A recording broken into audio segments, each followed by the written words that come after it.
সঙ্গে আছি তামান্না মিনহাজ। আমাদের আজকের টপ নিউজের প্রধান শিরোনামগুলো শুরুতেই জানিয়ে দিচ্ছি। সরকারি ভবন দখল করে জামায়াতের কার্ড। সিরাজগঞ্জের উল্লাপাড়ায় সরকারি সম্পত্তি দখলের অভিযোগে আলোচনায় এসেছে বাংলাদেশ জামায়াত ইসলামীর স্থানীয় একটি শাখা।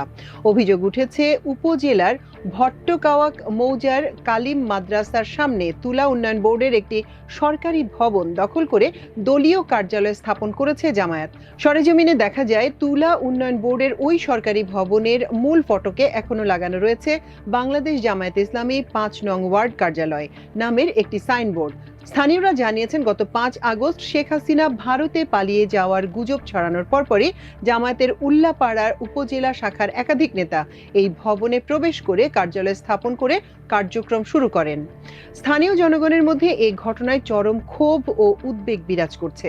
তারা মনে করছেন, সরকারি সম্পত্তি দখল করে রাজনৈতিক কার্যক্রম পরিচালনা করা শুধু বেআইনি নয়, বরং জননিরাপত্তার জন্য হুমকি স্বরূপ।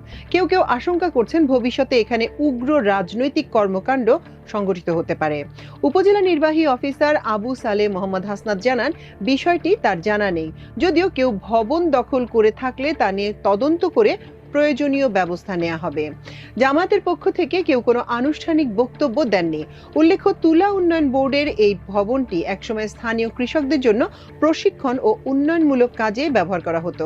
অথচ বর্তমানে এটি রাজনৈতিক দখলের শিকার হয়ে মূল উদ্দেশ্য হারাতে বসেছে।